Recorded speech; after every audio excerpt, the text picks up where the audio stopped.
Alrighty, just gonna wait for people to start coming in. Hi, everybody. Welcome to Feel the News and Friends live. I'm super excited to have you all here. Feel the News and Friends is a comedy news hour where I tell people about pieces of news and then I bring my friends on and ask them how people should feel about those pieces of news. I'm super excited about our guests today. We've got comedians Sheria Mattis. We've got a very special guest, Luke Ass. We've got Ophira Eisenberg. And then we also have IGD News and Laurel, who is a very, very funny and fun TikToker who I have never met in person, but I met today and I'm really excited for her to come here and tell you about the news. Okay, let's get started with the news. So the first piece of news that I want to talk about is Eric Adams, the new mayor of New York City, or as I like to call him, Crypto Cop. So Eric Adams has started his term off by letting us know he will be even worse than what we would have imagined a cop mayor would be. On his first week in his office, Eric, surrounded by a press crew while waiting on the subway, called the cops on two people who were fighting. So yes, Eric Adams is not Crypto Cop, he is Snitch Crypto Cop. Anyway, if this is any indicator of how Eric Adams plans to solve problems in New York City, we're in for a long ride, people. And I'm not talking about delays on the G train. If you don't live in New York City, the G train is that train that comes whenever it wants to. It really doesn't have a schedule, and it never wants to come whenever you want it to come. The long ride I'm talking about is Eric Adams using the police to further oppress and harass Black people instead of actually investing in social services that will improve people's lives. If you thought Eric Adams was bad enough, a further indication of how bad he's going to be is that he has nominated Keatron Powell as police commissioner. Keatron is so tough on crime that she thinks that the Manhattan DA is being too nice by not locking up people who jump over turnstiles because they can't afford to pay for the subway, which is honestly just like really rude because you have to be really athletic to hop over a turnstile. I can't hop. I try to crawl because that's really hard. So Eric Adams already just decided that he's going to be a bad person, loves the cops. And the best part about him is that he's taking cues from Trump because he's also appointed his brother to be the deputy police commissioner. And he's also nominated a corrupt friend, Philip Banks, to be top public safety position. This is not Uncle Phil. This is not the nice Phil. This is not a good Phil. So he's got nepotism. He loves the police and corruption. Maybe Eric Adams is planning on running for president of the United States of America. Who knows? All I have to say is that this is really not surprising because this is exactly what I would expect from a snitch crypto cop.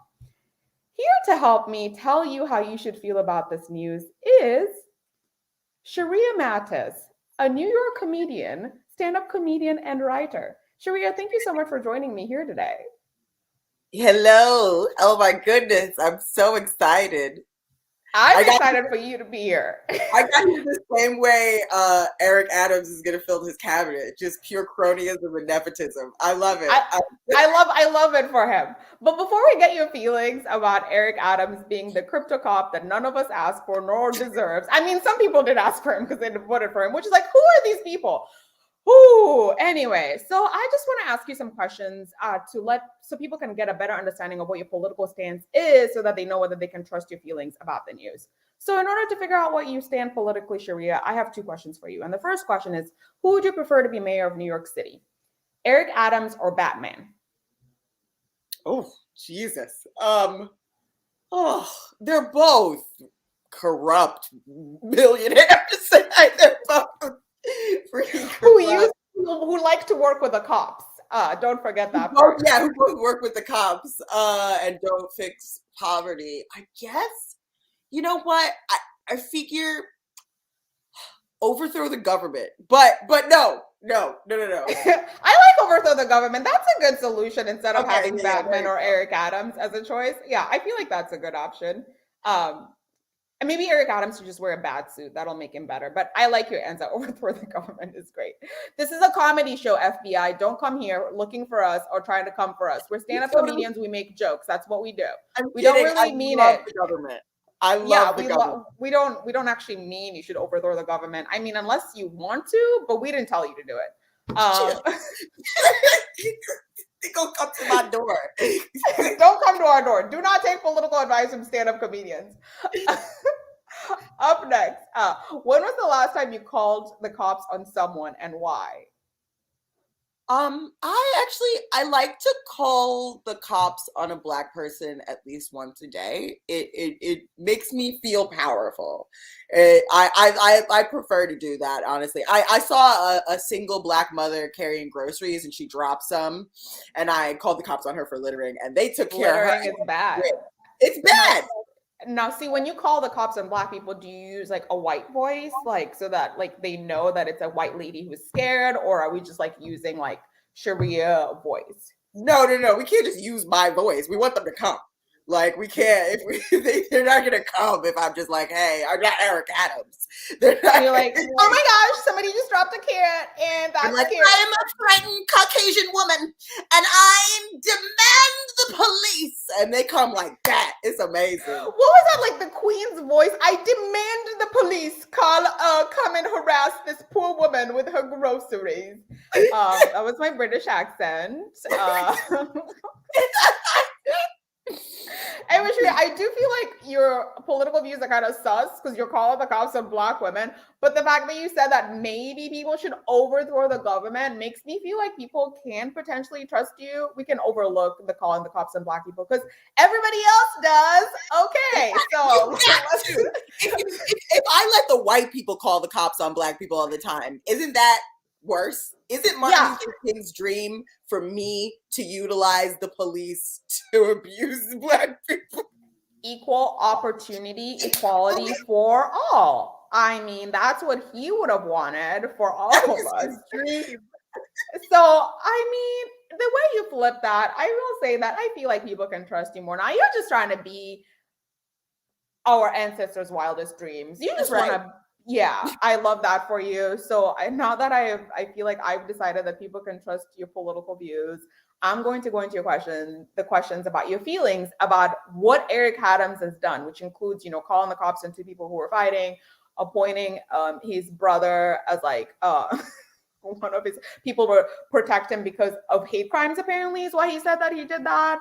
And also like nominating somebody to police commissioner, Kinchant, who apparently is the first not the first Black person, the first woman to take that post, but is aggressively anti-human.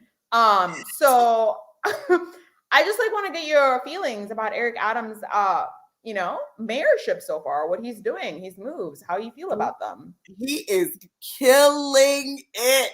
If by killing it you mean he is destroying any political. Actually, I'm lying. He is terrible, but no one cares. I don't think people care. And then also, didn't he have he hired some like corrupt police commissioner or something? Yeah, that's the Banks guy. That's the Uncle Phil. Not Uncle Phil, but like Philip Banks. The third. He's the third Philip Banks.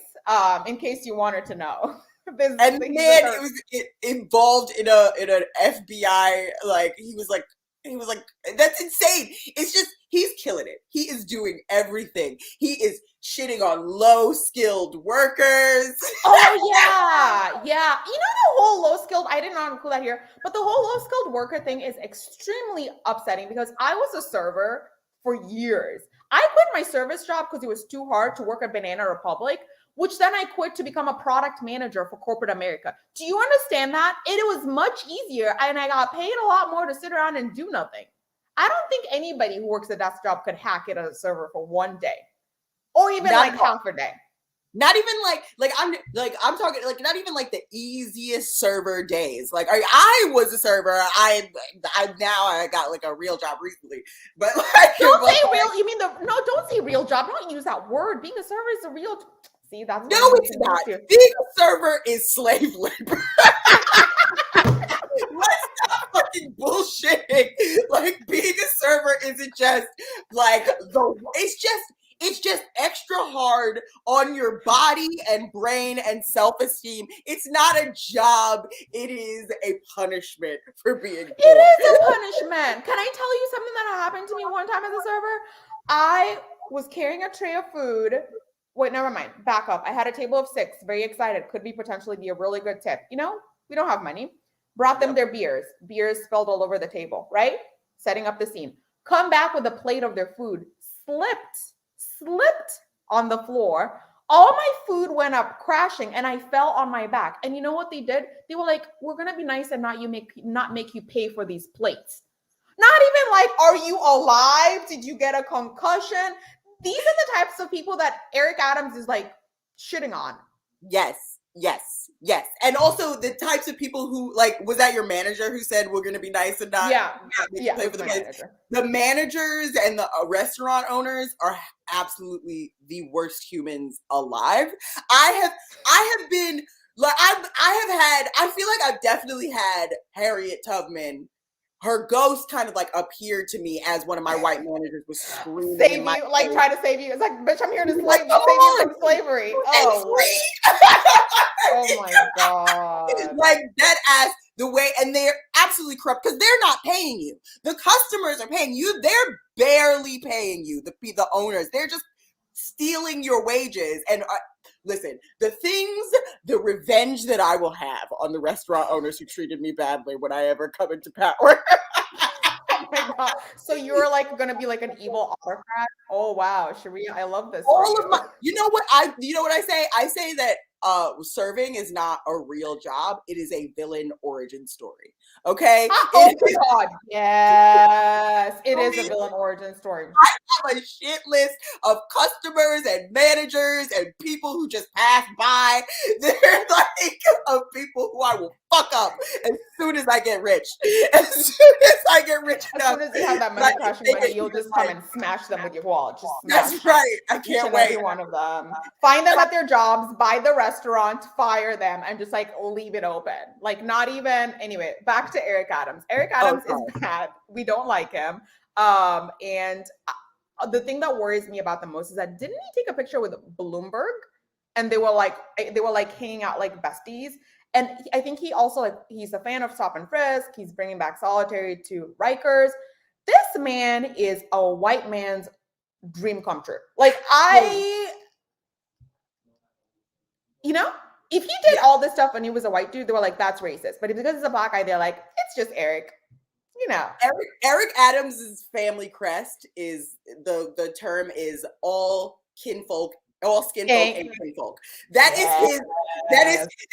how he fucking ran, and that's how he won. He is an absolute race traitor, and and I'll say it. I don't give a shit. You can say it here because he's a traitor, and all means he and Lori Lightfoot belong in the same club. They're chilling, they're drinking, and fucking all of us over, and we do not like them one bit. Oh, Lori Lightfoot. Oh God, Lori Lightfoot. She is the toxic stud that every lesbian has to like. That's the big boss toxic stud that every lesbian has to go through before she finds the one. That is absolutely. She's absolute trash. Oh, it's so sad. It's really, really, really sad. It is sad. I feel like it's like just like neocolonialism. They pick this black faces to do the white man's work, and they're like, "It's fine, okay, it's fine. You're happy now. They're black, right? Shut up, shut up." And they do that because the white, like liberals who the white progressives that are out here fighting, they're going to shut their mouth if you're instituting like white supremacist capitalist policies with a black face. They're going to shut up. They're going to shut up. And nobody ever listened to black folk. So it's the perfect way to do it. It's perfect. Like they found it. They found little Eric Adams is little chocolate dipped Reagan. Like a little You know what, Sheria? I don't think we're going to top that, so I'm going to leave that right there. You heard it here first. Eric Adams is chocolate-dipped Reagan. Love it. Thank you so much for joining us, Sheria. You're the very best. We're going to move on to our next piece of news, which is Biden is being Biden all over again. Oh, I hate saying this man's name. Every single time his name comes up in the news, he's done something messed up. Anyway, Biden, or as I like to call him, the ghost of white supremacist past, has nominated a big pharma BFF, which means best friend forever, if you're not, born in the 80s, Robert Califf, to be the commissioner of the FDA. The Republicans and anyone who wants to poison your food and medicine are really excited about this nomination because Robert Califf has done a lot of great things for Big Pharma, but I think one of his greatest hits is includes like working for pharmaceutical and medical device companies to work on a bill that expedites approval for their medicine. Yes, corporations do write all the laws. Sorry if you thought that we live in a democracy. Anyway, the pharmaceutical industry, as I said, is really excited about Robert because who wouldn't be excited if their BFF was all of a sudden president of the yearbook? You're going to get to be on all the photos of that yearbook. So that's really exciting for you. But members of the Health, Education, Labor, and Pensions Committee have to still vote for him to be commissioner on January 12th. And some Democrats, including Manchin, yes, that Manchin, have said that they're not going to vote for him because they don't like that he's super, super cozy with like Big Pharma. But this might not matter because Republicans in the committee said that they would vote for him, proving that the definition of bipartisanship is when Republicans and Democrats come together to make all of our lives suck even more. Anyway, that's what Biden has done among all the other terrible things that he's done. I have a lot of feelings about this news, but I am not going to talk about them because I want to invite Laurel, Lakoundji, to help me talk about this news and give us feelings about it. Hey, Laurel. Hey. Thank you so much for joining us. Thanks for having me. I'm really, really stoked, and I am feeling a lot of feelings. So this works out perfectly. That's what we need. Before we get into your feelings about the news, Laurel, I want to ask you questions so that the viewers and the listeners of this can know whether they can trust your feelings about the news. Like, what are your politics like? So I'm going to ask you two questions. Okay. First question is, who would you prefer to be president? Joe Biden or Lex Luthor?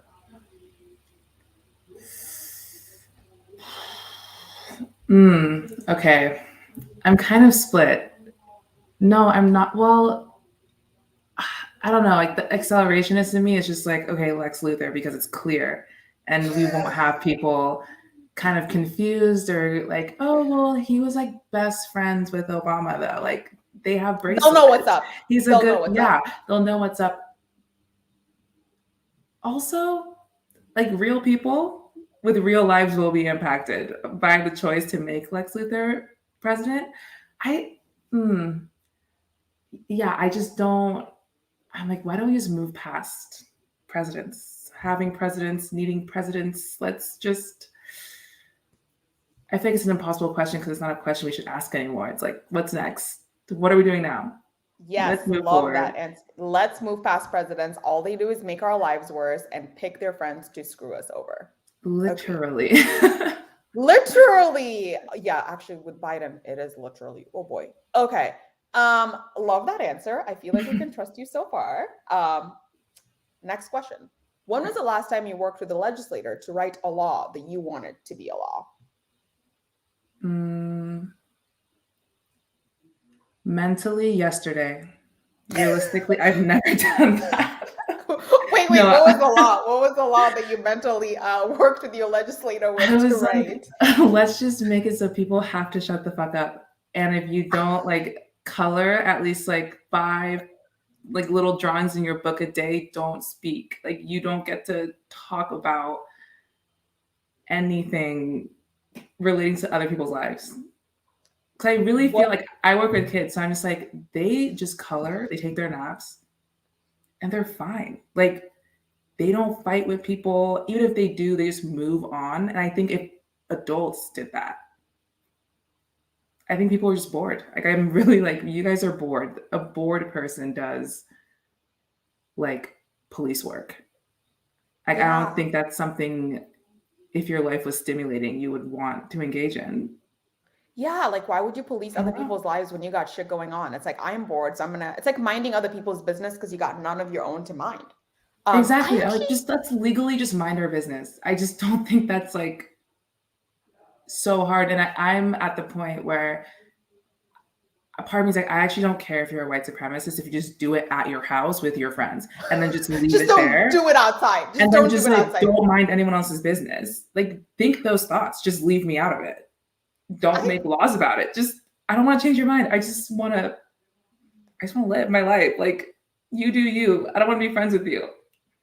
Just I honestly don't think you're asking for a lot. And honestly, I would be a fan of a law that would make people who don't color not be able to talk about anything. Not even other people's business, just like literally can't talk about anything. Like, shut yeah, up, just you're not allowed to spend a speak. little bit of time doing something that's just nice, like creative and relaxing. It could even be like staring at the sky, but just spend some time doing that and then revisit.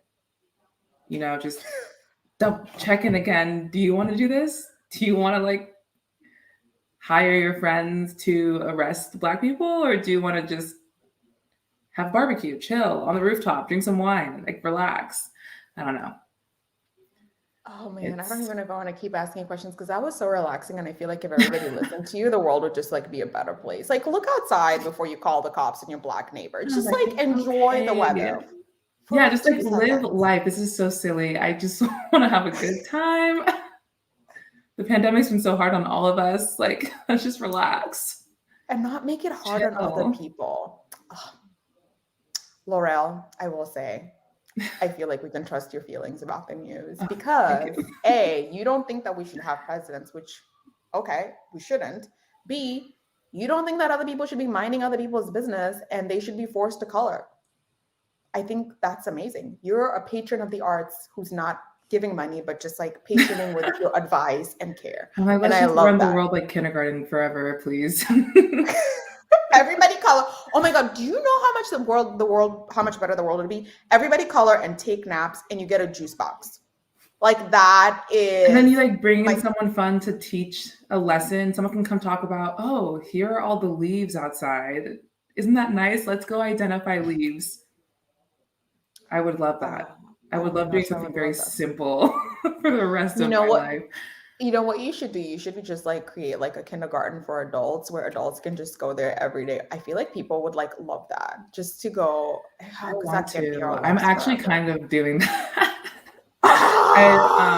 Because I do mutual aid in my area, and I work with a group that there's talks about getting nonprofit status, but I'm like, guys, I don't know if I want to be a part of this. Even if that happens, I'm still gonna do stuff on the side because I don't know. There's a lot of good people, good resources, and I'm like, we can just do stuff. We don't need to get the paperwork. If there are resources, I know we can tap the community. Like I know everyone around is just as disappointed. Just no one talks about it, and so everyone's like, "Oh, we're all just fine. Like we don't need to change anything." And I'm like, "No, we can. I promise." Like the youth are in. Our elders are in. Let's just get the middle chunk. Yeah, everyone's in. Everyone's ready. But people just don't know how to move forward. I think a lot of times, so they think that it's not possible. It's like it's like scary. Being a kindergartner. You just like need somebody to like show you how to color within the lines because you don't like maybe you don't know how to do just it. a little bit.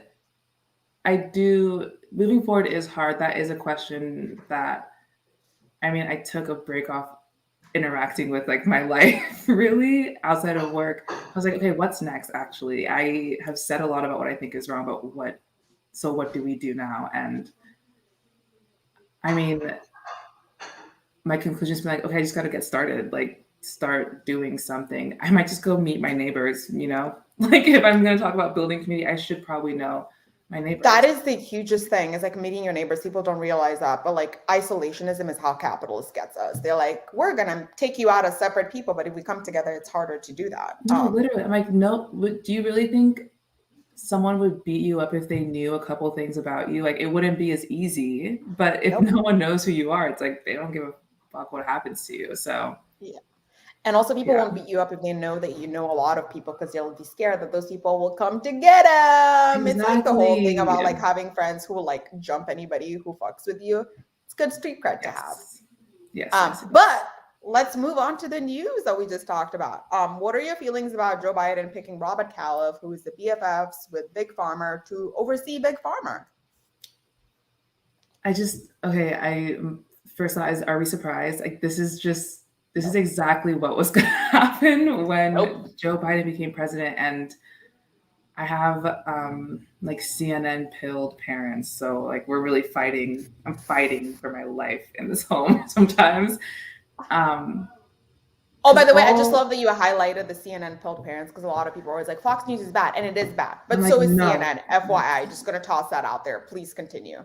Yes. And so the discussion every time it comes up is like, well, what do you expect? Like, it's politics. Like, and you know what? It really, you know whose fault it is? Joe Manchin's, which is like, I knew peace before I knew who Joe Manchin was.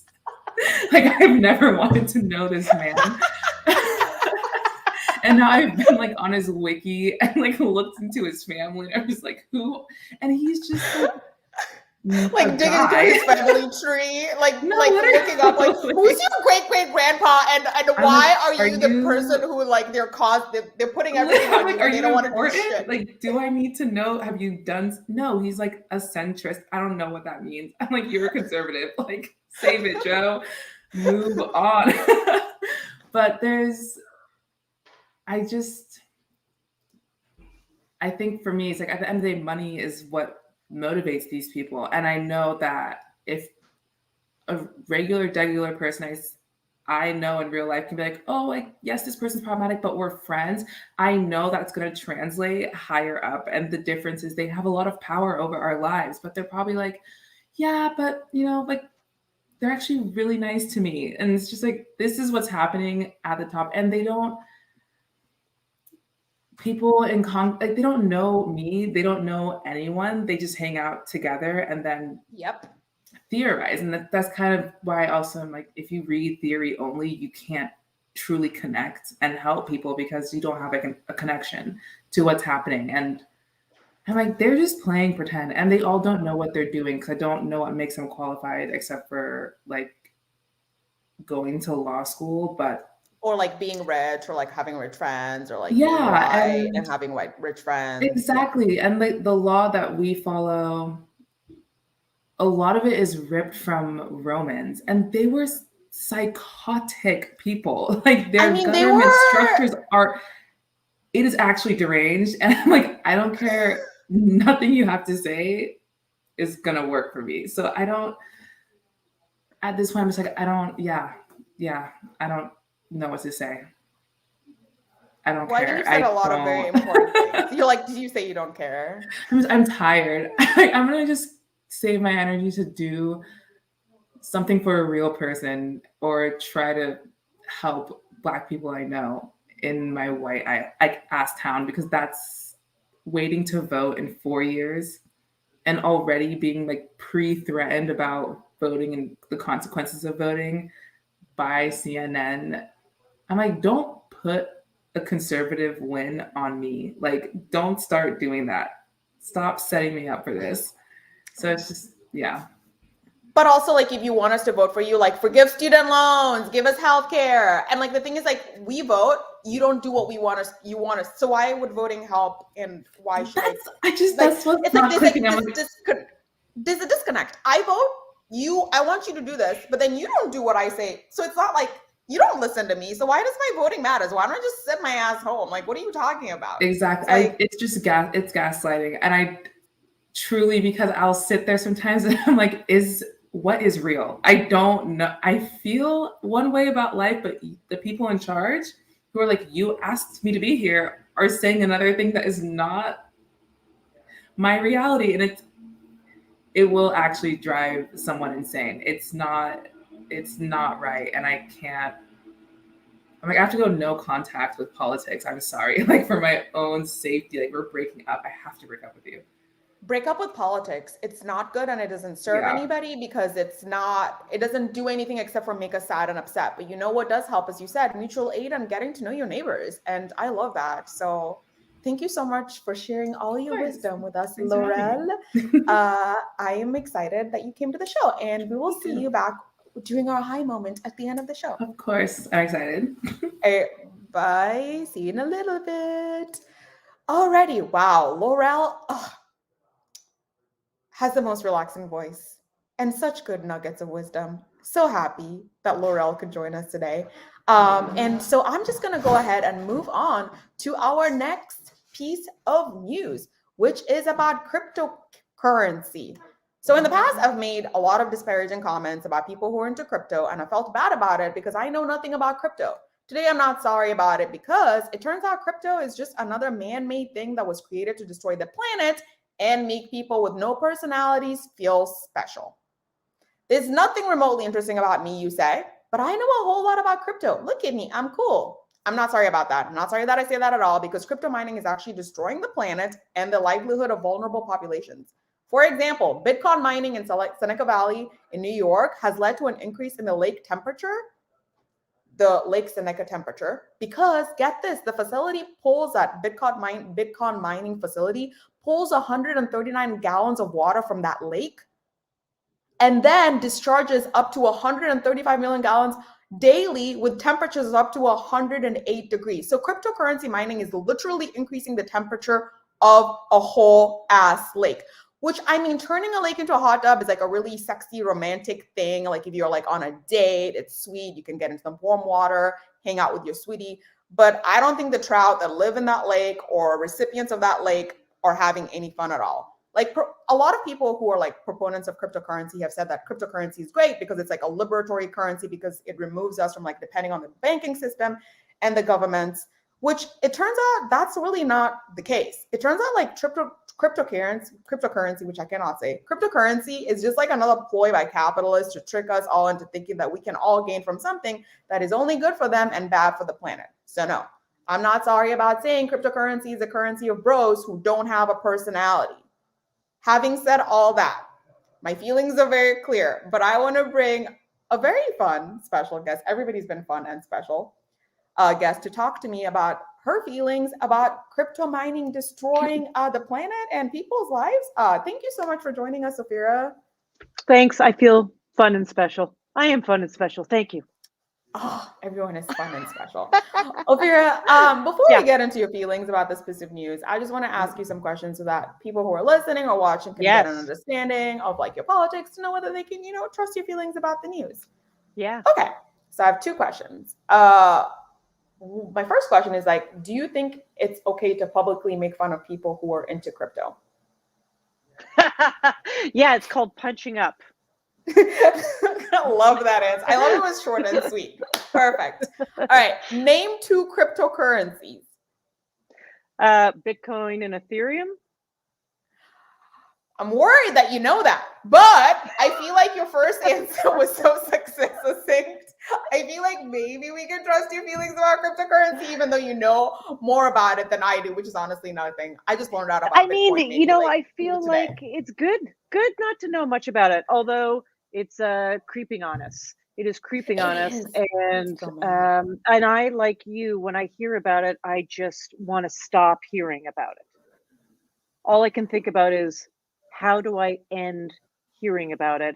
I'm so not interested. But then, you read an article about some model selling her farts in a mason jar as an NFT, and you go, maybe I should know what's going on before I'm somehow working at an NFT virtual shop because that's the only place that I can get a job. I don't know.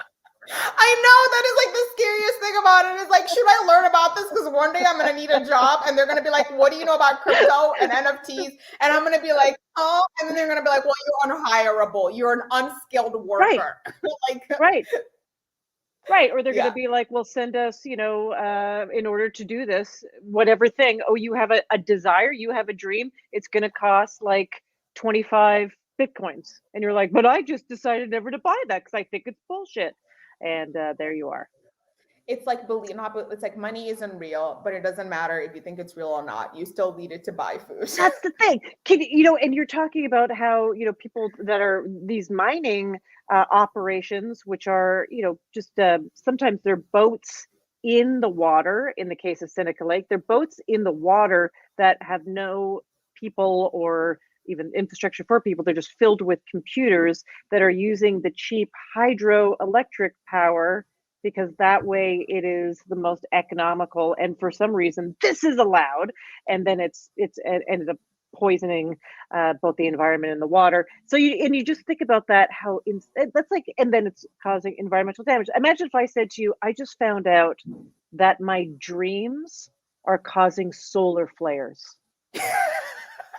Stop dreaming. Stop it. Quit. Stop dreaming right now. Stop fucking dreaming. And also, fuck your dreams.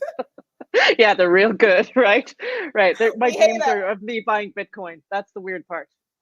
I know. It's just like you dreaming is literally causing like the temperatures to rise. Stop Ophira from sleeping right now. Everybody immediately, we need to stop it. No, I mean, and you know the worst thing about this is like there a lot of these Bitcoin mining companies are going to New York and Texas because the energy costs are so low. And it's just like we have created a situation where this Bitcoin thing didn't even have to exist. And people created it, and now it's destroying the planet. I swear human beings are just trying to come up with creative ways to like destroy everything we have. Isn't it amazing that a digital currency is causing more damage than printing press would? I mean, that is right. And it's made up. First of all, like these minds, it's like they're these formulas. So it's like a bunch of dorks got together and they were like, you know what would be cool if we made people like solve math problems to like make a lot of money. But also these math problems destroy the planet. Yeah. The only thing, so talking about things that have perceived value only, maybe you and I can agree on this, that something like wine has a perceived value. Like the difference between a, I don't know, $500 bottle of wine and a $10 bottle of wine, it's totally subjective. It's just built on garbage. Right? Garbage that the wine industry has propagated. And some people say, oh, it's, you know, we've some fancy person is like, this is $500. And then if you give it to me, I can't tell the difference because I will drink botched wine and call it good. And people dispute all this and things get elevated in price for no good reason. There's tons of counterfeiting. All of this to say that there is a wine region right around Seneca Lake, a New York wine region. Mm-hmm. So our saving grace is these pretentious wine lovers get interested enough in saving that precious wine farmland, which, by the way, most of the rest of the precious farm wineland in the world is being destroyed by climate change. So actually, something like northern New York wine country is going to become more and more valuable. So that's our hope. My hope is isn't the irony? Ew. Oh. Something else that is completely based on nothing. I hope they win. It's like your enemy saving you from like something bad happening to you. It's so gross, but yet like you're like, at least you did it. And also, I mean, underlying all this is the fact that all stolen land, that it was just given back, we probably would be living in a whole better world. So it's like layers upon layers upon layers. No, you're right. You're right. It's like an NRA enthusiast saving someone from murdering me. I would be like, how do I? Yeah. I hate it. I hate it. I hate it. And I don't like it. I don't like it. Yeah, no. So I think I already did ask you this, but I want to ask it outright. Do you think humans are trying to constantly come up with ideas to destroy the planet and each other because they're just like desperately unhappy and they want a way out of capitalism? Well, I mean, I would love it if more humans wanted a way out of capitalism. I think it's actually we're a three or four evolutionary steps behind that utopian dream. I think that humans are intoxicated by capitalism and short-sighted by capitalism. Even I wake up some mornings and I consider myself like probably as a Canadian as well, like maybe borderline socialist. I maybe even see some upsides in communism. Anyway, for another time. But I think that I wake up and I go, I just need to make a lot of money. And then I have to remind myself that is I have so much problem with that, but that is the only dream you are given. And so when that's the only dream you are given in this world, then it's just the constant need for capitalism. So something like just gathering as much Bitcoin as possible and money, and nothing else makes any sense until you're on your deathbed and you go, I should have spent time with family. Yeah. I love everything what you've said, which because I think goes back to my original point, which is that I am a computer. I have been programmed to do certain things, and I'm like trying really hard to stop, and it's really hard. Like the other day, I found a little, like I don't know what it was. It was like a little mouse, and I was like, we need to move out. I need to make more money so we can move out of this apartment. Like I didn't even think, oh my gosh, where are the mice gonna go? Because we've built up the whole city. I'm just like, more money, no mice. More money, less problems. Yeah. I know. So, I mean, I wish, honestly, if you said, do you think the whole thing is that we're trying to kill each other because it's the only way we'll get out of capitalism? I would be like, wow, what dream. We've reached a dream state. But no, my a dream state, and you know how those cause solar flares. So, but no, we are just like, how do I step on someone to get one level up so I can live whatever fantasy this is of a better life that can only be purchased. The end. Wow.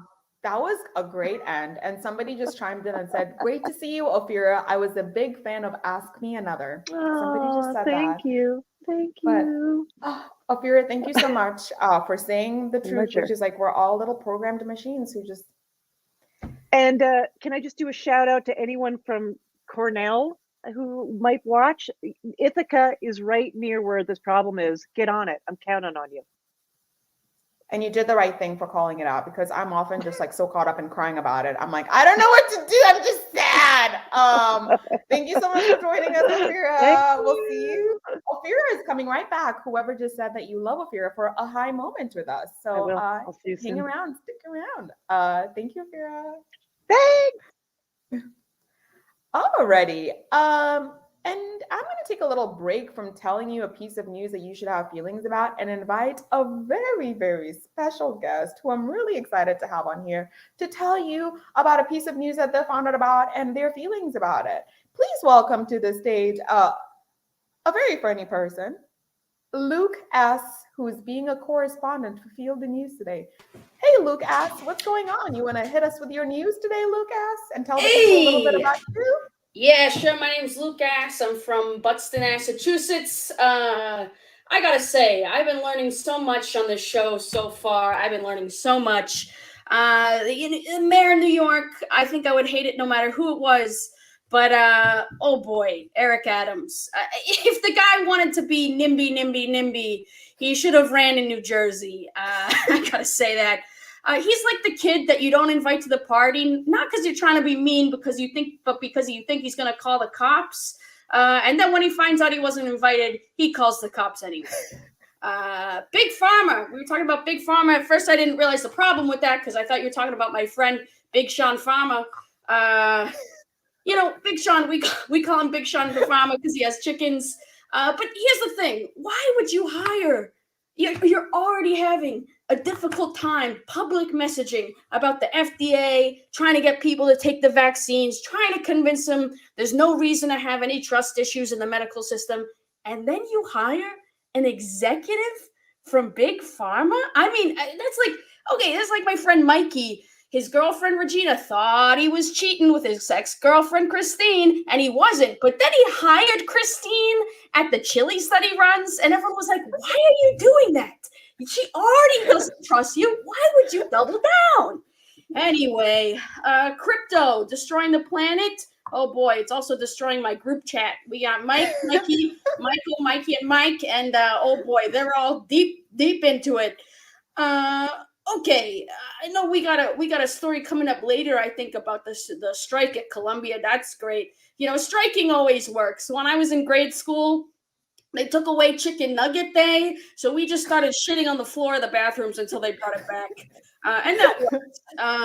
So the news story I want to talk about is actually about school. There's a huge spike in the coronavirus, and they're still making everyone go to school, right? They're testing the teachers. They're not testing the children.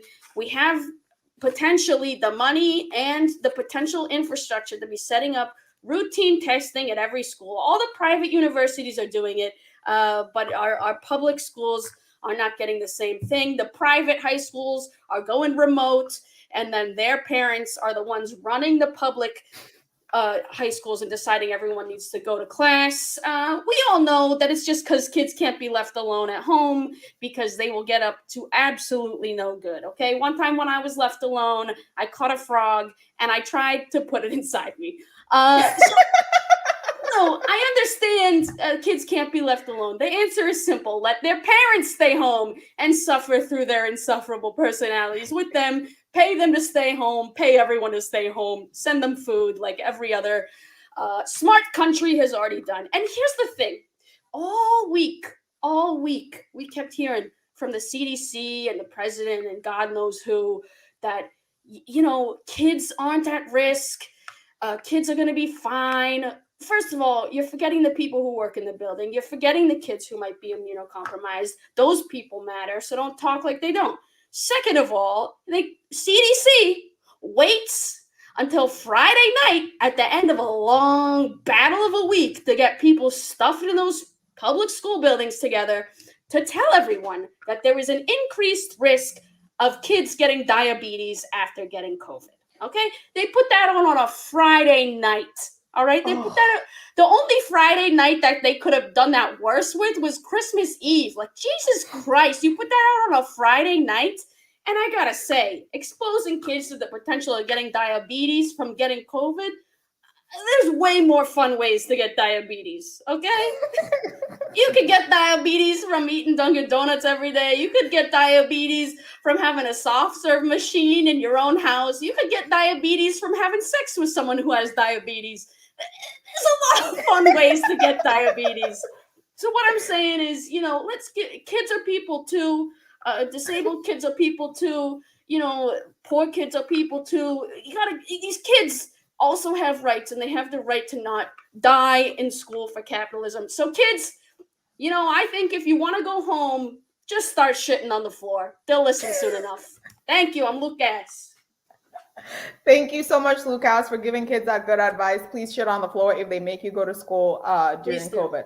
Please do. Luke, you brought up really good points, but my most pressing question for you is how does one get diabetes from having sex with somebody who has diabetes? Oh, yeah. I think I might have been wrong about that. I think I might have got a little carried away. But hey, if you got diabetes out there, I would love to have sex with you.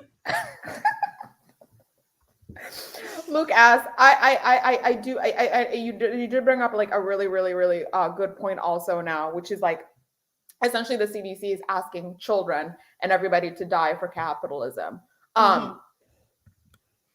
which is obviously extremely problematic. Now, why would the CDC, something that supposedly is part of the government, a government which supposedly care about us, do something as awful as that? Well, I think the answer is pretty simple. It's because they don't care about us. I feel like government is let me think of a way I can put it into words. Government is like my Uncle Tommy, all right? Tommy was saying that he was trying to provide for us as his nieces and nephews. Tommy was always running some sort of little scam for the sake of the nieces and the nephews. And then we realized Tommy had an ungodly collection of sex dolls. And I'm not here to kink shame, okay? But you can't say you're doing one thing for your nieces and nephews when really you just have an ungodly large collection of sex dolls. And here's where the government is like that. They're collecting our taxes, telling us that it's for a good CDC and the roads and the bridges and the schools. But really, they're just making a big-ass military, and they're making a big military so they can get all the, I don't know, whatever they want, oil and people, land. Whatever, they can make they can get other people's property. They're down so with they can get other people's sex dolls. Yeah. The world is America's sex dolls because of our government. So don't trust Uncle Tommy. Don't trust. I didn't mean to pick Uncle Tommy. I'm just realizing now what I've done. And I think what I meant was Uncle Jimmy. I meant Uncle Jimmy. You meant Uncle Jimmy.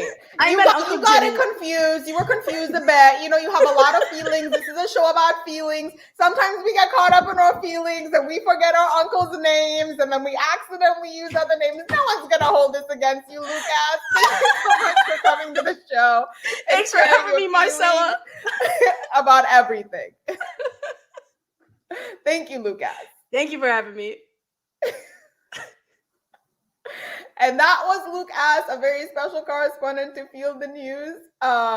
We love Lucas. He has a lot of insight and great information. Sometimes he lets his feelings get a hold of him and he forgets his relatives' names. Do not hold that against Lucas. He's a very nice man with friends Mike, and Mikey. Now, I'm going to move on to the very last piece of news, which is actually really, really exciting news. Okay, so like after 2 months of striking, can I talk? I don't know what's happening. I can't say words today. English is not my first language, so you should be proud that I can even speak it. After 2 months of striking, Columbia University student workers have reached a tentative agreement with the university that would improve their living standards and perhaps destroy the whole myth that starving grad students live off of ramen. I personally lived off of hot chocolate. That's what I was drinking when I was in grad school. Couldn't even afford ramen, but the hot chocolate in the lobby of the building where I lived, free. Anyway, this news makes me smile because this was not just a win for student workers of Columbia, though they were supported by like undergrad students who, actually snuck food out from the cafeteria to feed them, which might sound mean if you went to my undergrad because the cafeteria food was not edible, but I'm assuming that Columbia's food is better. So this is like a nice thing to do. Also, faculty members supported the strikers by joining the strike when Columbia threatened to replace striking workers, creating the largest strike of people with tweed blazers. I've been wanting to say that forever. I just imagine a bunch of professors with tweed blazers saying, let them work. Anyway, all this is to say that Columbia student workers were successful because of the acts of solidarity, from the professors and from the undergrad students. That's why they're successful, which just proves that if we come together to support each other, we can destroy exploitative systems. So here's to being each other's heroes, but better because we aren't cops. Superheroes are cops. I want y'all to listen carefully. Superheroes are cops. You're not good, okay? But we can be heroes, but we're not going to be cops.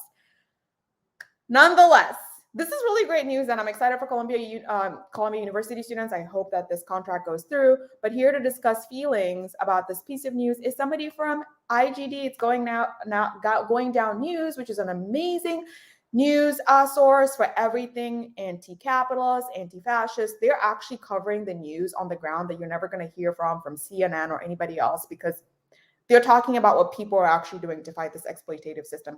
Thank you so much, somebody from IGD. By the way, you're not going to see their faces because nobody should know who they are. Thank you so much for joining us. Yeah, thanks for having us. Yeah. Okay, cool. I want to, even though I've already given the audience a little bit of like what IGD is about, I'm just going to ask some questions to determine whether we can trust your political stance, which I feel like we can trust, but I'll let the audience decide.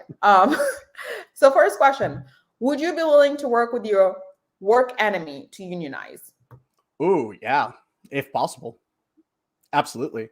I mean, unfortunately, one of the most toxic parts of corporate culture is the way that it pits people against each other for promotions and raises. That is really intentionally that structure of bringing workers into management to get them out of solidarity with other workers is a really common capitalist tactic. And, sometimes, as I always say, I love to work with my friends on politics, but I don't have to be friends with the people I work with politically, and I don't have to work politically with the people I'm friends with, even though it's best when all of those things line up.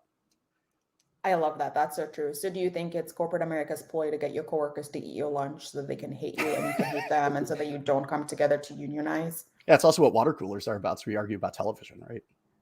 Oh, yeah. Oh, that's what they are. It's not so that we can catch up on our weekends, so we can find new ways of why we hate each other. Yeah, exactly. Ooh, if you see a water cooler at work, shut it down. Yeah, exactly. Unplug it from the wall and everything's going to be good. Yeah, or drink all the water by yourself immediately when you get into work in the morning. You'll be uncomfortable, but you'll be doing something for humanity and your fellow coworkers. So yeah, no, I feel like that's a really good question, good answer. Last question. I mean, I had 2 questions. Last question, and I was saying like I had like 10. When was the last time you were a scab? A scab is somebody who goes when they say, "Ooh, union workers are going on strike." A scab is somebody who goes and takes those jobs. So my question to you is, when was the last time you were a scab? I am proud to say I've never scabbed on a strike. I organized my first strike when I was 12 years old. And I grew up in a overachiever over there. Okay. Is that a country club I was carrying golf bags at? So like real wealthy, like super rich families, right? But I grew up in the working class in the Rust Belt, right? Unions are religion. You don't cross a picket line like ever, ever, ever. And you get taught that when you're a small child, I love that. I feel like we can trust you because who was unionizing when they were 12? I mean, I was just like, I have been a scab once. I was very ashamed. It was when my parents said that you can't be cute to get things. And I was cute anyway. And I was a scab because my brothers are not cute. So I got it. No, I'm just kidding. I was never a scab. I will say, cuteness. I'm really proud we actually won that strike too. That's really amazing. So what does this 12-year-old unionizing or striking look like? Yeah. So we were carrying golf bags, right? So we were all independent contractors. We get paid as we did work. Most of the time we just sit around. You were a 12-year-old independent contractor? Oh my God, I hate this place. But please continue. That is awful. And we're talking Carnegie, Rockefeller, Kennedy type rich families, like generational wealth, right? Oh, wow. Which in the place where I grew up, you get brought up, weaned on class war rhetoric, right? So it's like, those people are the people who screwed your grandparents over, and here I am carrying their golf bags. So what we did, we broke into our boss's office, we stole the phone list of all the other caddies, and then we did what people should do on strikes. We called everyone up and said, if you cross this picket line, we're going to beat your ass. And we won in 3 weeks. That's and that amazing. Was it. You were, how old was it? How was it? Okay, so I just love a 12-year-old calling somebody to friend to beat their ass if they do something. So like, did these people take you? Okay, so first of all, how old was everybody else? Were they like all below the age of 12? Because the most impressive thing about this is like 20-year-olds were scared of having a 12-year-old beat their ass. Go ahead. There were like 18-year-olds. Like there were some like older kids, right? But it was the young kids. We were the ones that did all the breaking in and mischief parts. And also threatening to jump people. A bunch of middle schoolers jumping an 18-year-old who's going to work when he's not supposed to, honestly. It's a movie and I want to see it.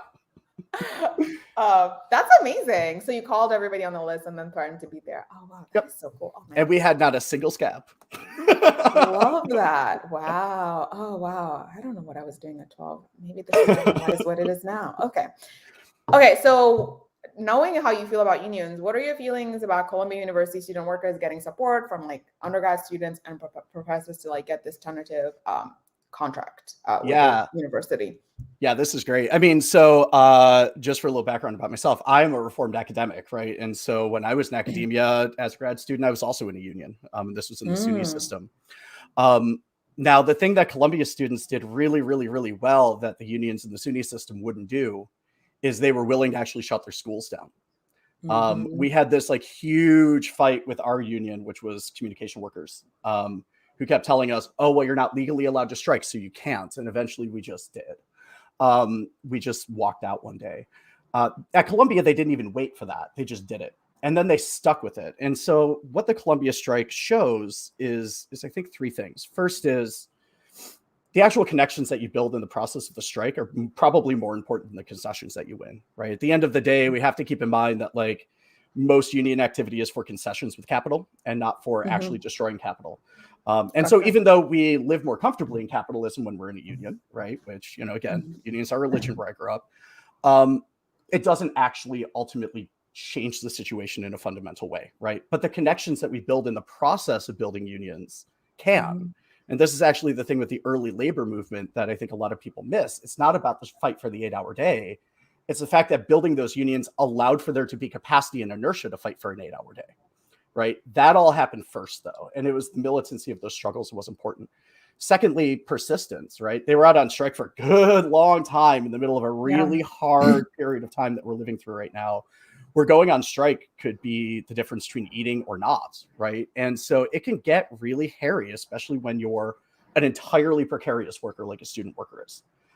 You're on a contract, they can cancel your contract. They did that where I went to school a number of times to people who are agitators. And so it takes a lot of bravery to be that persistent, and like big ups to people at Columbia for doing that. Like that takes a lot of guts, and those guts are really meaningful, right? Like those are the things that carry us through into the future.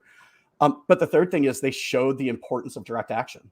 They're willing to shut stuff down, right? They're willing to refuse to turn in grades. They're willing to shut buildings down. They're willing to threaten to occupy spaces. Like that's what it actually takes to win. One of the fallacies of activism, specifically liberal activism, is that they come into a situation, they go, okay, cool. Well, we're not going to do these types of actions. We're only going to do these types of actions. We're going to talk to the school president and so on. You've already telegraphed how far you're willing to go. So what the university will do is just play a game of chicken with you.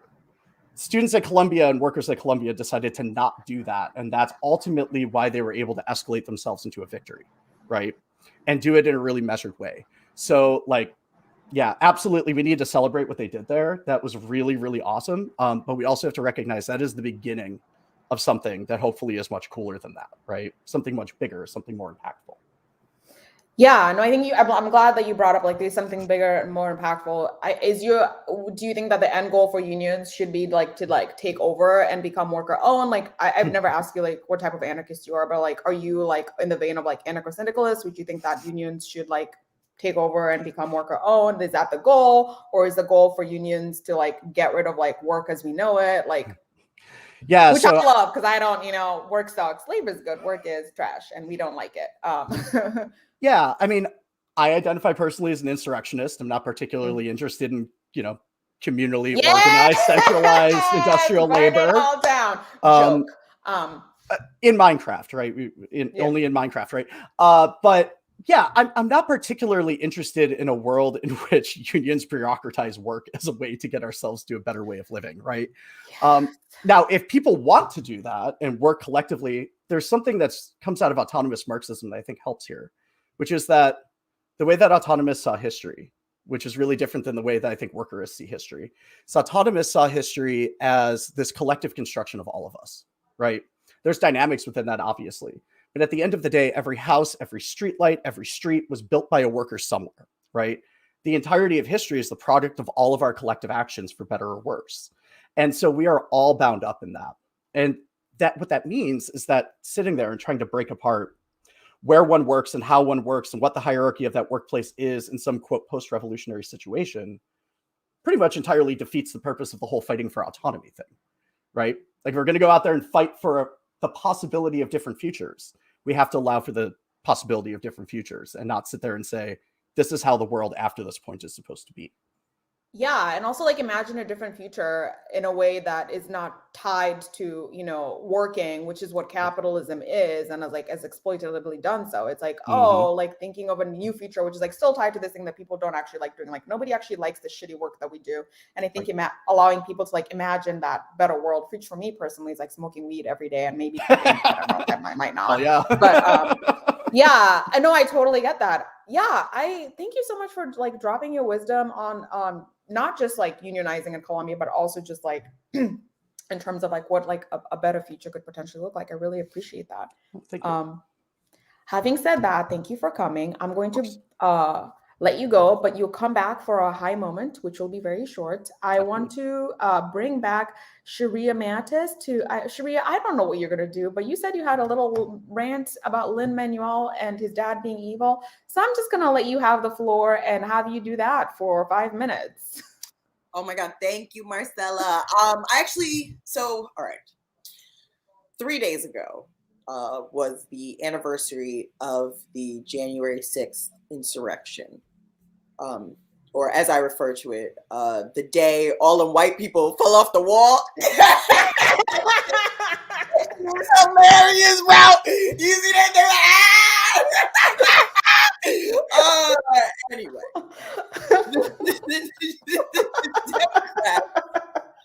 the Democrats, in their continued mission to lose every upcoming elections, they commemorated the anniversary with a touching performance of Dear Theodosia from the hip-hop slave owner musical Hamilton, a song that has nothing to do with anything.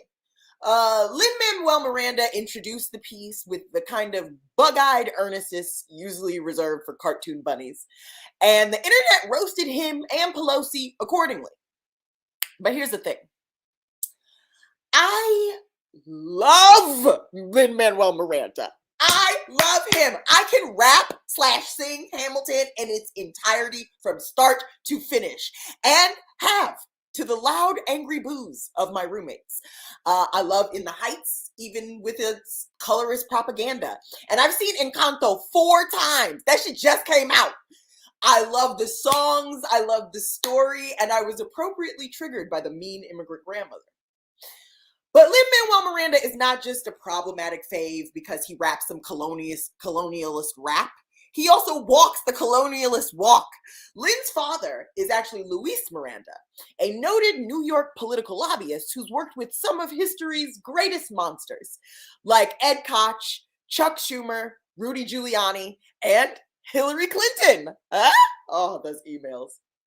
He's used his son's obnoxious theater kid energy to help propagandize the Hurricane Maria relief bill, Promesa, which is just austerity measures that cut school and hospital funding after a hurricane, and privatized beaches, which were then bought up. He heads the Hispanic Federation, a group of powerful, rich politicians and business leaders, corporate cocksuckers, but they're all Latino, so it's fine. He helped to place corrupt Puerto Rican governor Ricardo Rossello, who later stepped down after hurling a bunch of misogynist, homophobic tirades at his staff over the Telegram app. But if you thought Sweet Cupcake Lynn was only working at the behest of his evil father, think again.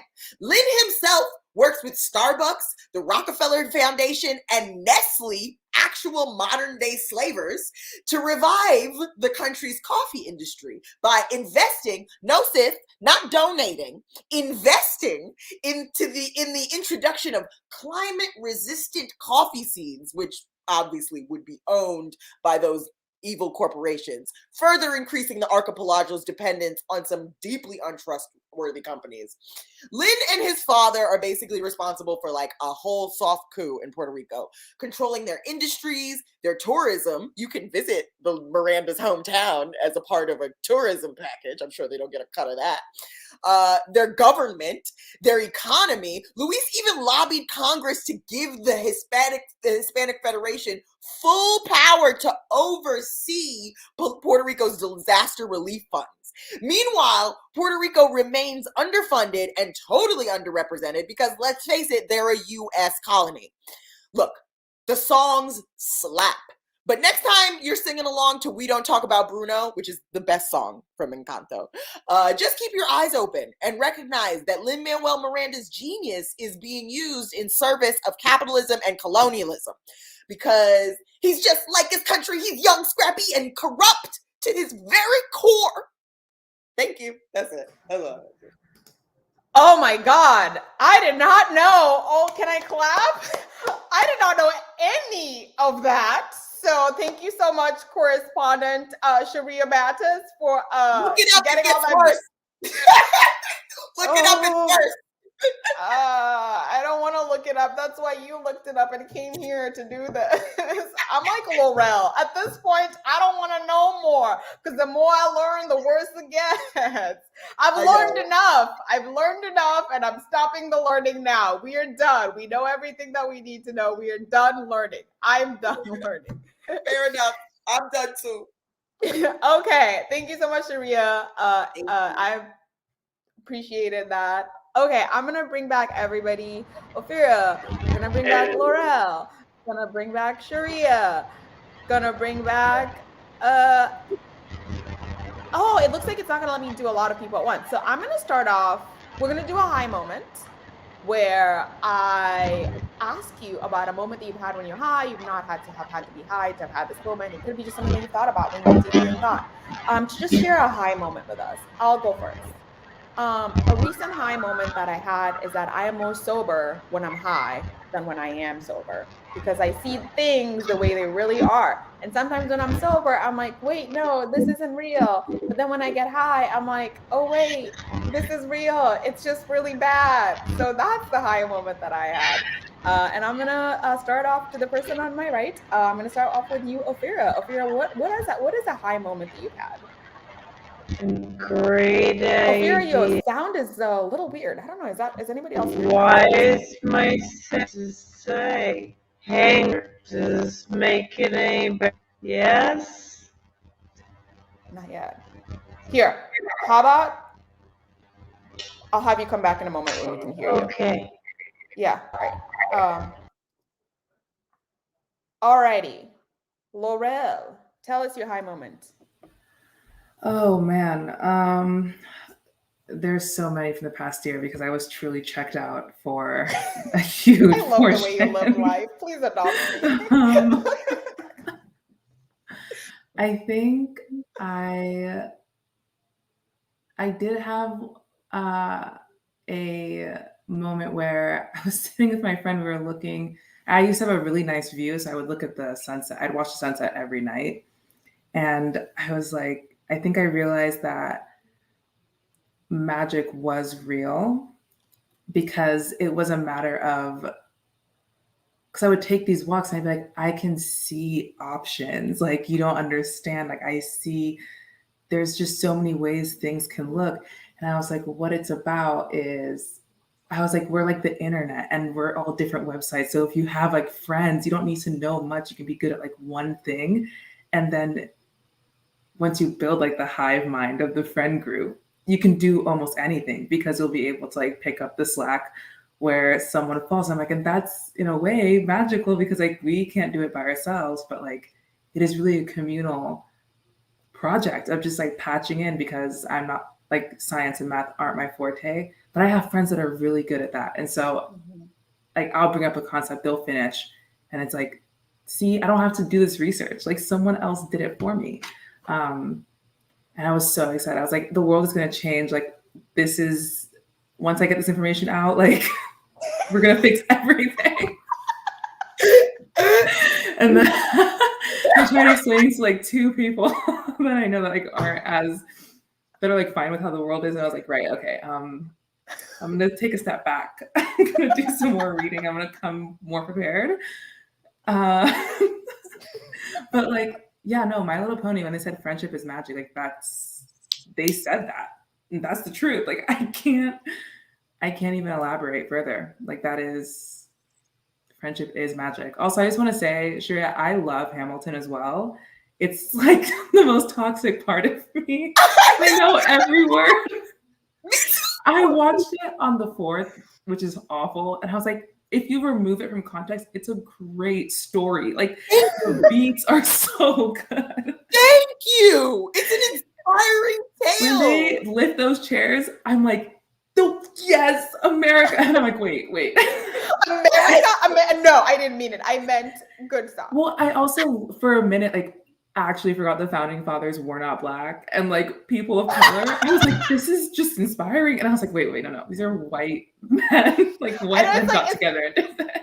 The way I love Thomas Jefferson in that play. It's like, yes, Thomas Jefferson! That's why they have Black people as cops on TV. Because they do. Because they don't want, because when you see them as Black, it's like hard to be mad. I'm like, oh, but like, I support Black people always, but like, you are a cop. I don't know. It is, but I also had a history teacher in the 5th grade. My 5th grade teacher, the only thing I remember learning that year is American history. And so I have a binder like this thick on the American Revolution and Civil War, and then we painted models. And I live in a really white place. So he got me like really quick, really young. And so Hamilton really takes me back to just like Liberty Kids, you know, like loving America.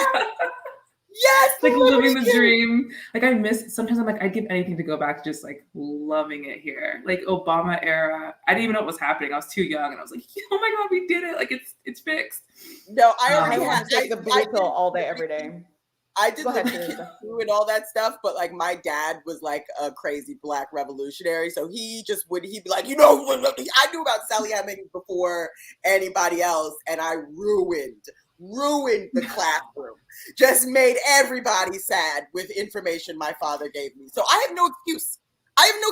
I'm just my parents they're immigrants, so my dad's always been like, I don't know, like, I don't really care, like, America's fucked up and we've known this.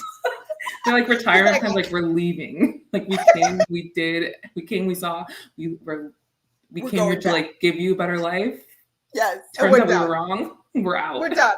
We're wrong and we're done. We're gonna go back. Thank God, I have to stay now. Like, these are my people. Like, I can't leave. So it's like, I don't know anything else. That's how I am to my parents. Like, better life. And I was like, really? I don't know. This is TV's a lie, because when they show you movies, you think everybody has a big old house and a nice car, and everybody and like somebody who works at a restaurant can have 5 cars and a big house, and that's sustainable or something. It's a big old lie.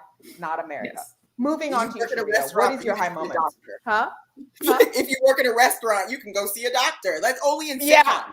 Like, no, you cannot. You will die by yourself. Exactly. All right, Sheria, what's your high moment? Y'all, I can keep talking to y'all all night, but I'm gonna keep it moving. Y'all are the best. You have to come back. Sheria, what's your high moment? My high moment, I mean, I hate this because I'm always high, but I guess my highest moment was watching cat TV with the cat for so long that the cat was no longer interested, and I was just high by myself watching cat TV. That shit is amazing. Just trying to catch butterflies on the screen. That's amazing. It's great. I highly suggest cat TV to all. I love cat TV. I was babysitting my friend's cat, turned on cat TV, cat launched at the television straight up. It was a bird and just went pew and just like it was like they were hunting. Yes, they're hunting. Yes, they've become attracted to these screens just like our sad people we are. So sad. I just want to hear y'all talk about Hamilton for like 5 hours. Can we make that happen? Okay. I will come for that. I want to see that. I just need that in my life. Thank y'all so much. I'm going to bring back, thank you so much for being to the show, Sheria, Laurel. This was so great. I'm going to bring up other people to give us their high moments already. I hope Ophira's audio is working better. Ophira, let's see your audio. Is it better? No. Ophira, type your high moment in the private comments, and I'll read them to everybody. You sound like a robot, which would honestly make this funnier. It just sounds like a robot in the background that's like, "Let me on. I want to say something." It's like. Oh, your fan saying that it's robotic. Oh, wow. Oh, man, that's funny. Ophira, okay, so Kate, I'll let you go, and then Ophira, we'll just let you work through it, and we'll say it anyway. Kate, or Luke asked. Sorry, Luke asked. Luke asked, what is your high moment? All right, I got two things written down in my notes app back to back. The first one, it says, someone once told me in the early 2010s that the culture would pay its price for devoting itself to irony. I do now see, that's how you can tell I was high. I do now see that for the right, jokes have been converted into reality, and for the left, reality is nothing but the punchline of a joke. And then the next thing I wrote was, what if there was roller skates for boobs? So I'm a genius. But that's an ingenious idea, Luke asked. Just to be able to roller skate while you're laying down, yep. I would 1000% be a fan of this. I don't have any leg muscles. You're not strong. My boobs are small. You can definitely be in a roller coaster and just, I love that idea, Lucas. Amen. Thank you so much for having me. I've had a lot of fun tonight. Thank you, Lucas. Let's try to bring up back Ophira. Ophira, say something. Talk to us. Okay, how about now? Yes! Give us your high moment. Oh my God, so much buildup. It better be good. It's also cat related. I thought that since we're into genetic engineering, that cats should be genetically engineered so their diet is only of cockroaches, and that we genetically engineer a claw that removes their exoskeleton or a specific kind of enzyme that dissolves them. Wow. Good idea. Oh my God. This is a good idea. I can't even. What? That's how smart you get when you're high. When I'm high, I'm just like, world sucks. Get me out. I don't know what an exoskeleton is when I'm high. We got to take a couple of these ideas to Shark Tank. I'm telling you. I know. I think you. Right, this idea is high. Oh my God, such a good episode of ideas when I'm high. Just try to see. I feel like there's so many good ones. I think Biotech Shark Tank would be a very interesting series. True. The first person to push some ideas. So what we're gonna do is we're gonna get cats to eat roaches, and they're gonna be like, "What?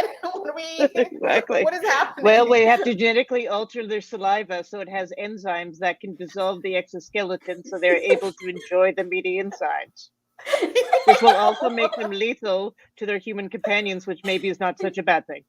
Cats already don't like their human companions. I feel like this is just giving them more tools to further destroy them. Oh my God. Alrighty. Thank you so much, Ophira and Lucas. I'm gonna bring up the last person with their high moment. Whoever you are behind the black screen, what is your high moment? I'm usually pretty boring when I'm high, but I'll give you one from a friend of mine who this is I was involved in this. I participated in this, but it's amazing. So I had this friend back in the day, this is about 10 years ago, before there were drones and all kinds of stuff, who used to call me just baked out of their mind and leave these like 15-minute long voice messages. This is like before voicemail would cut off after like a minute. This is like way back in the day before smartphones. And one day they called me up and they're like, all right, I've got the best idea ever. Pizza tunnels. And then they just launch into this whole thing about how, like, wouldn't pizza delivery be way more efficient if we just dug a bunch of tunnels under the city so people could just like go down to the basement of the pizza shop and just like get on a little scooter and drive through the tunnels to where you are, and then like pop up from a sewer grate and give you the pizza like Teenage Mutant Ninja Turtle style. Yes, it's like a parallel steam tunnel system, just like for pizza. Super awesome. Wow, honestly, Right. I can't say that I'm mad at that. I feel like we have a Shark Tank. We could definitely, I mean, you will get no money, but you will get moral support for your ideas. People will tell you, hey, that was nice. You will get no money to do it, but I appreciate it. Oh man, I couldn't imagine so like I guess you'd have, but everyone would also have to have a scooter if you want to go get into the pizza tunnel. Or like, are there going to be scooters available for public use? For the delivery people. Tunnel? The delivery people yeah. get the scooters, and then they could just deliver you the pizza, and then they don't have to stop at red lights. Oh, got you. Oh, so Right? I was thinking that you would. Okay, so I got it messed up because I was thinking you would have to go through the scooter. Okay, no, I like this. I mean, delivery people already have scooters, and Right? then when it's winter, maybe they won't be so cold. Maybe we could make them heated tunnels so they're not cold when they're delivering the. Genius. Yeah, all right. Of y'all are geniuses. This is why I kept that voicemail for 3 years saved on my phone. Love it, love it, love it. Don't let Elon Musk get his hands into it, because he will do it and pay people $0 and be like, "It's fun delivering pizza. I don't need to pay you." All right, that is it. Thank you so much, IGD, for coming onto the show. You're very welcome. That is the end of Field the News. Thank you so much to Sheria, to Luke Ass, to Ophira, to Laurel. This was such a super fun show. We are going to be, when I say we, I mean I. This is also a podcast, and we'll be posting the audio for this show tomorrow. So if you want to like just like hear it again or listen to you or have your friends listen to it with you, you can listen to it. This has been Field the News again. If you want to support us, we have a Patreon that you can find in the link in bio. And if you do that today, I will definitely give some of the money to the performers because we don't ever get any money. And it'll be nice to be able to give people, even if it's like $2 or $5, hopefully more than $2. I'm going to put the Venmo up here. If you Venmo me, I will email, send the money to the guests. And if not, it's okay. You had a fun time. We had a fun time. And I appreciate all of you. I'm going to hang on for like 2 seconds. 1, 2. You got it. If you were going to Venmo me, you would have by now. Thank you so much. I appreciate you all. Good night.